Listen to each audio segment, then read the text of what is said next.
is with the perfect vision of hindsight, being able to look at what has occurred over the last couple decades. So keep that in mind as we go through what has happened here in Hernando County and basically throughout the entire state of Florida.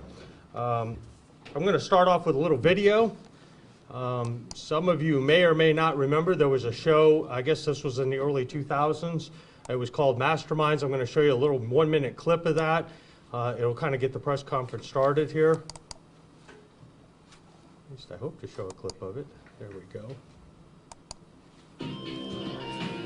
In the late 1990s, the FBI was caught off guard by a rash of nearly 50 jewelry store heists in the southeastern United States.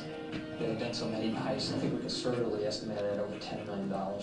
Authorities discovered that with every jewelry store heist, thieves had also knocked over a nearby grocery store, making as much as $30,000 in cash.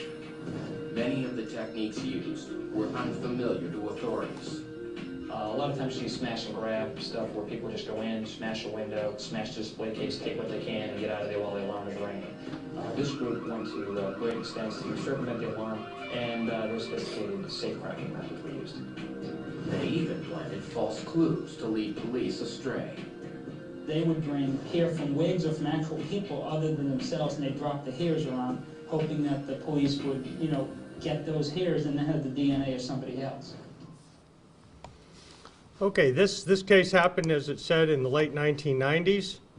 The 3 individuals were arrested and ended up going to federal prison. And the case was pretty much all but forgotten.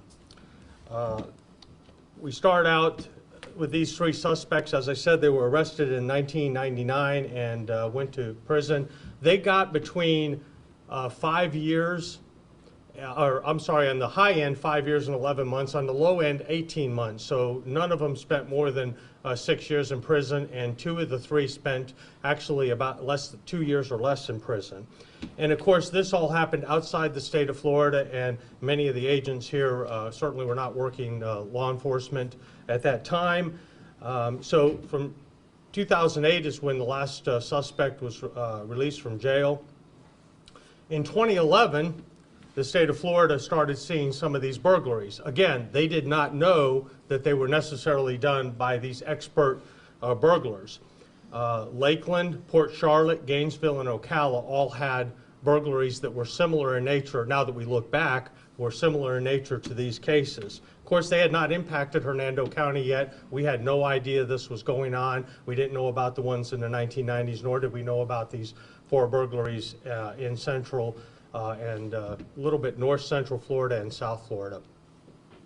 Then we had 4 more burglaries in 2013 and 2014 in Ocala, Palm Harbor, Lakeland, and Punta Gorda. So Lakeland and Ocala had been hit twice in this period of time. Again, no impact to Hernando County as of yet, and this is 2014. Then we actually see a case happen in Hernando County. There were 10 burglaries total from the beginning of 2015 through the end of 2016. And those 10 burglaries, right in the middle of them, Spring Hill was hit. It was New York jewelry. And the safe was in a very similar manner, and I'll show you some pictures in a moment. The safe was broken into, and a significant amount of jewelry was stolen. Now, as I believe it was an FBI agent said in that Mastermind video from that TV show, we don't see this very often.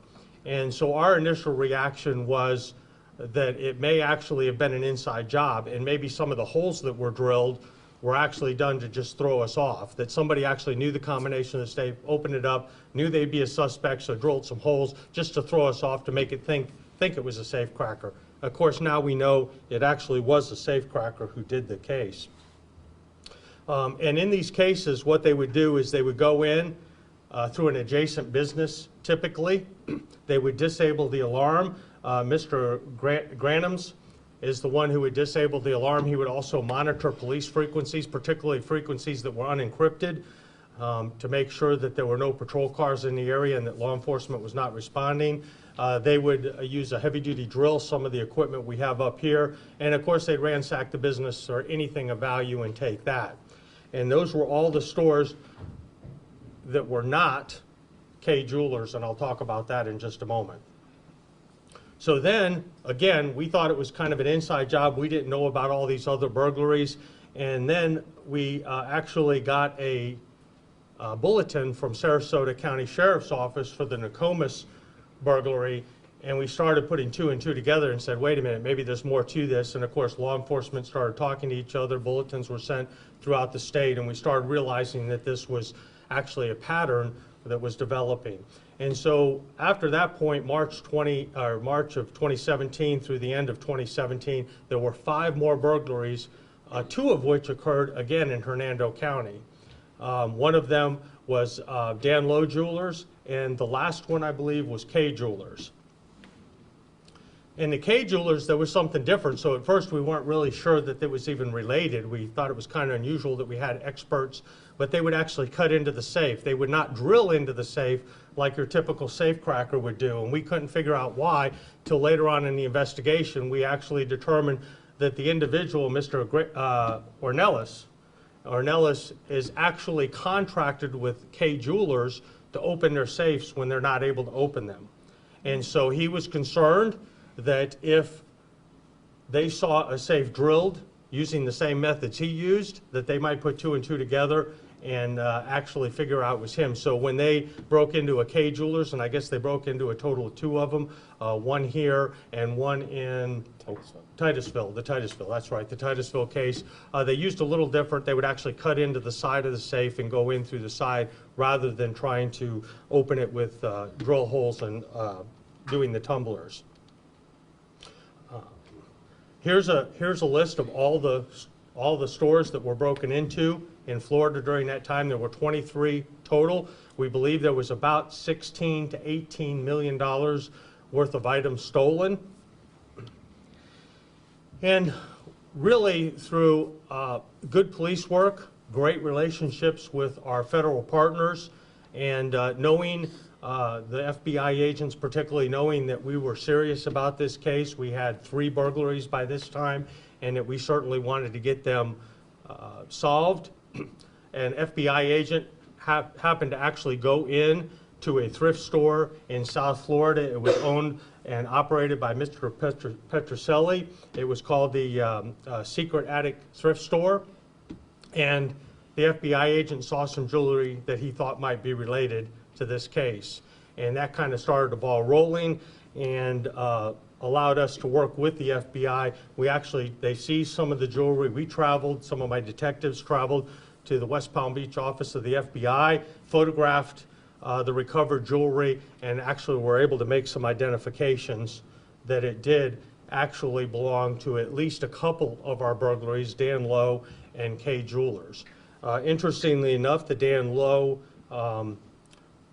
recovered items, one of the ones in particular, the one there that's highlighted on the screen, was apparently a pendant that was made for the owner's wife, and it's very unique.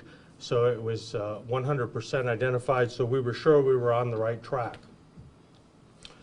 West Palm Beach then, FBI agents from that field office and the Hernando County Sheriff's Office actually traveled to Chicago. They got information that they were going to go to Chicago and do another jewelry store burglary in Chicago, and maybe even extend to doing marijuana shops, because there's a lot of money in there as well. And they were actually taken down in the act with a couple of my detectives as well as FBI in Chicago. They were getting ready to break into a Cy Fredericks Jewelers, and the information is on your screen, and we can get you more specifics if you want it. I'm trying to hit the highlights here, but they were actually taken into custody in Chicago, and they were arrested and prosecuted for that particular one because it did have an interstate nexus. Now, all the jewelry store robberies, or burglaries rather, in Hernando County, as well as Citrus, and of course the other ones in the state, we talked with the state attorney's office, and we have a great relationship with them. They certainly are eager to prosecute these cases, and they elected to file charges, several charges, including RICO on these individuals. And you may have heard the term before, but it's not one that's used very often. RICO charges are kind of difficult to prove. They're kind of difficult to prosecute, but our local state attorney believes that we have all the elements necessary to move forward on that. So these should be some fairly significant prison sentences that these individuals should get. So again, our first individual is Ornelas. He is the safecracker, for lack of a better term, the mastermind of the group. It's my understanding, the rumor is that he's one of the top 5 safecrackers in the world. So he's very well known, both as a legal safecracker and, of course, now as an illegal safecracker. And you can see the charges there. I'm not going to go through all of them, but we do have some pretty significant charges that Brad King and his people are going to be charging this individual with. The next person is William Granums. He was kind of the surveillance guy. Actually, the original 3 that were arrested, Mr. Petroselli was not part of those original 3 in the 1990s. One of the original individuals has since died. He was a former police officer, and he was kind of their surveillance specialist back in the 1990s. Mr. Petroselli took over to go, he kind of was a runner to go get tools and so forth, and Mr. Granums took over the surveillance and actually listening to police radios and so forth. And so he's also charged with RICO, 4 counts of burglary to a structure, damage greater than $1,000, and all the other things. And you can see the criminal history there as well. And last and certainly not least is Mr. Petroselli. He's one of the individuals from South Florida who owned the thrift store that the FBI found some of the jewelry in and kind of cracked the case open. He's also charged with RICO and 4 counts of burglary here in Hernando and Citrus County. These are all the agencies that were impacted. We've been in contact with them.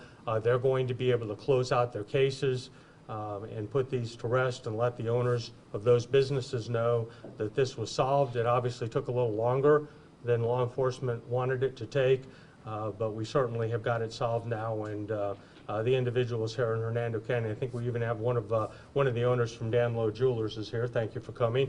And I'll answer some questions now, or I'll let my detectives answer some questions if anybody has any questions about the investigation or the takedown, or here are some of the tools they used. I didn't go into a lot of detail. These were, most of this, if not all of this, including the cash and the jewelry and so forth, was actually seized in Chicago when they were taken down in Chicago, and you can see that there's some very high-tech equipment there. I'm told that that laptop has the diagrams of every safe ever made and how to get in them.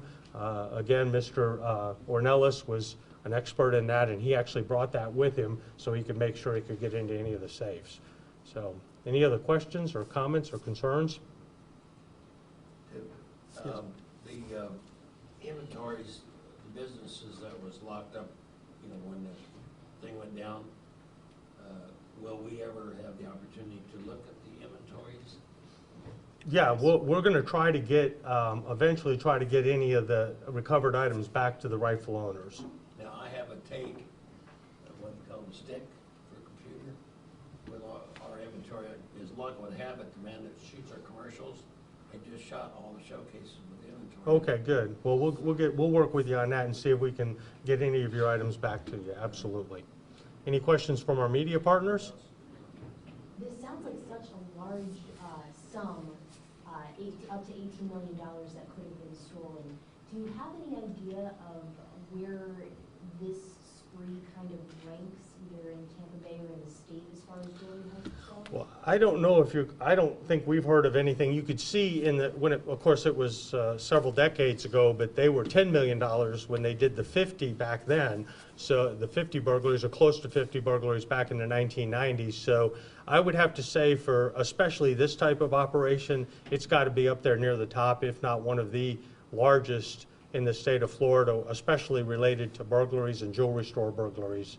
Because it was a tremendous amount of money over a long period of time, and as most of us know, jewelry can be very expensive very quickly. So,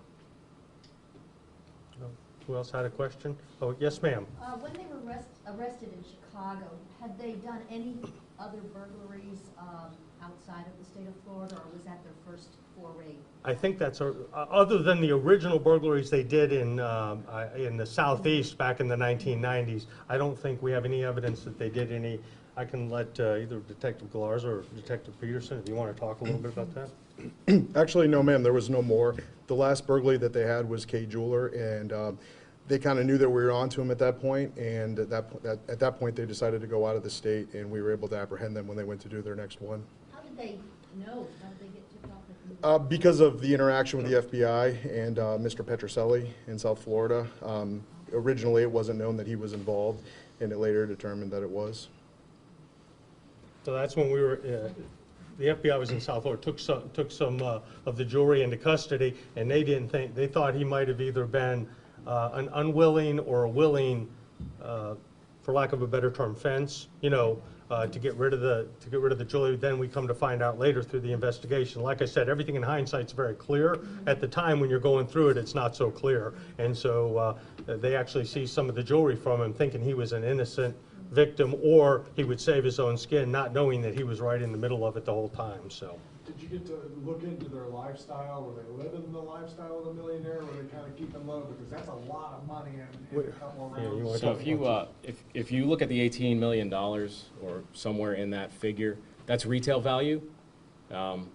We come to find out that there was some intricacies before that were financed for these burglaries, and when they would go fence them, like anything illegal, there's a lot of work that has to go into covering up what they're taking. So we found out that they were getting a percentage on the dollar for the piece of jewelry that they were fencing. Obviously, the fence is going to do what he has to do. We learned that they use more sophisticated techniques to tear down the gems and the diamonds, and then they would roll those over.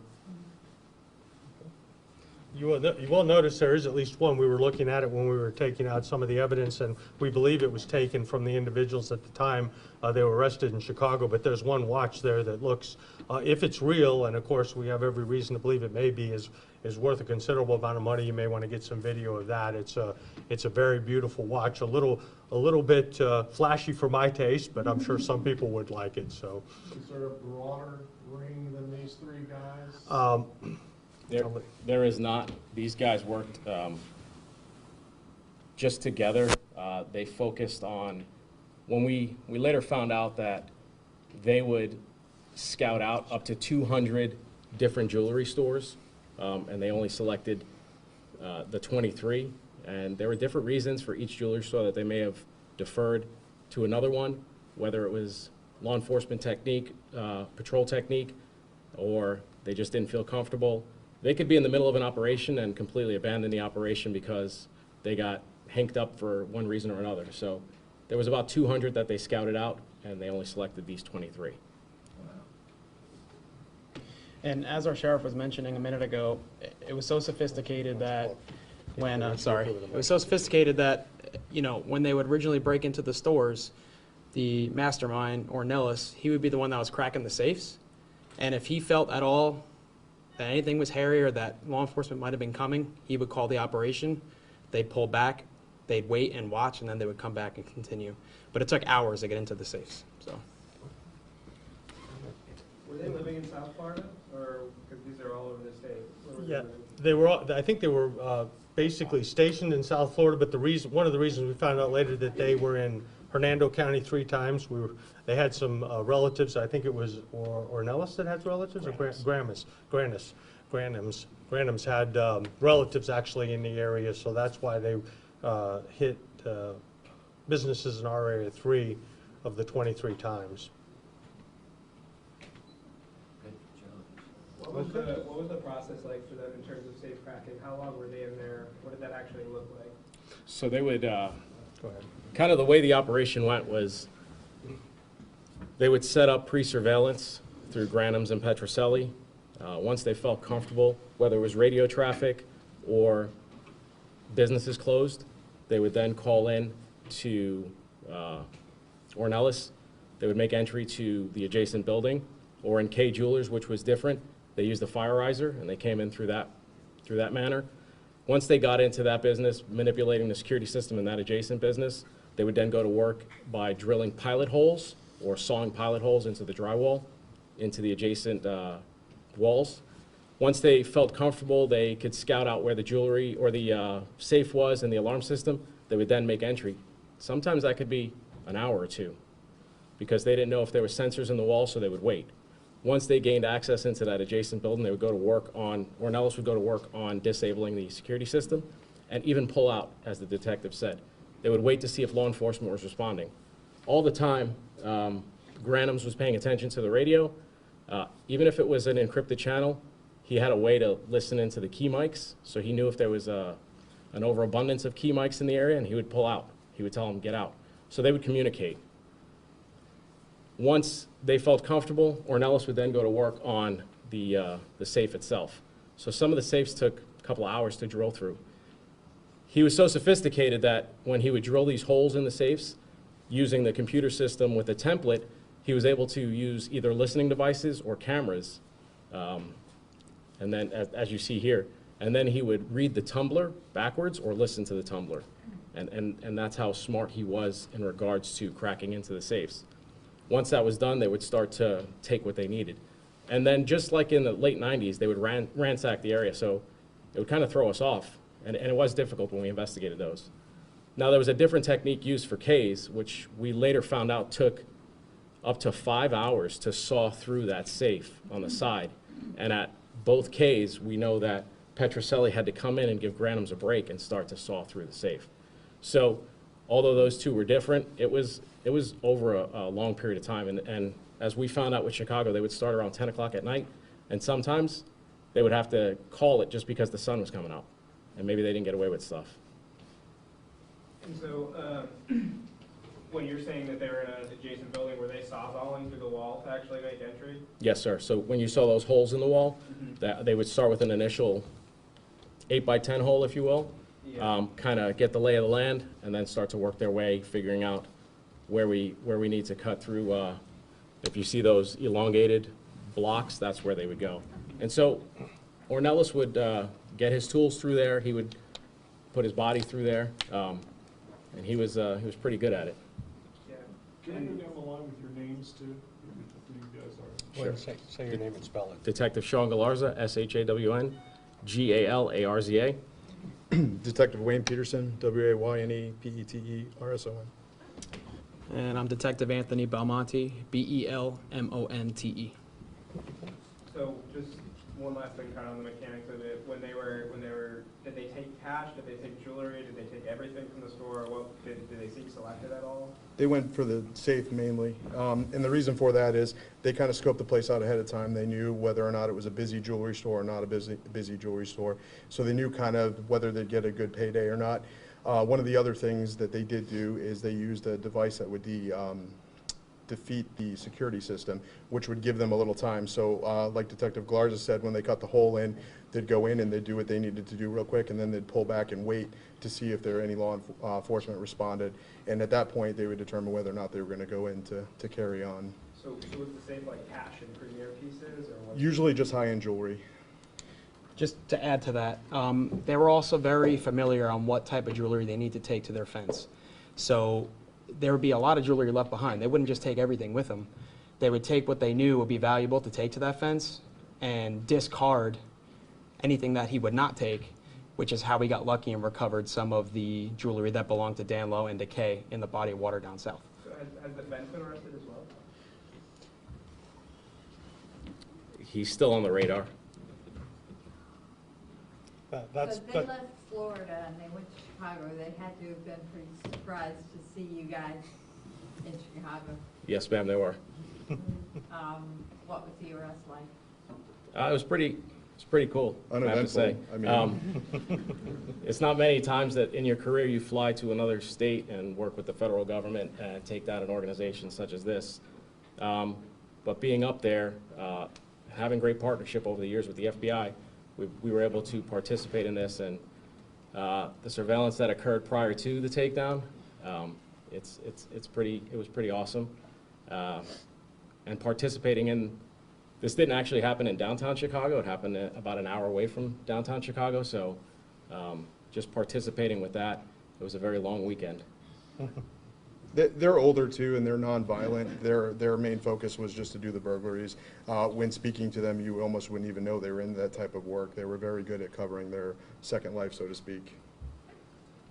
Did they have a second life? Did they have something beyond? Well, they had their normal life, obviously. You know, when they did stuff legally. Ornelas was working for the safe, I believe his safe company was Houdini Safe down in South Florida. Mr. Granham's had a business, and it's a security business, so he was all involved in security systems. I mean, everything they did was basically to cover for their after-hour job, which was, you know, stealing from the citizens. Any idea of when they'll go to trial and have it? We're in the process of having them transported. We arrested Mr. Granham's about a week or so ago. He's out on bond, and the other two are in the process of being transported from federal custody for arraignment. Did they, in the video, I mentioned that they were leaving behind hairs. Did they do anything to try to throw you off in terms of physical evidence? They left no physical evidence behind, which was very difficult for us. So not only, they didn't throw anything to throw us off, they just did a very good job at leaving very little.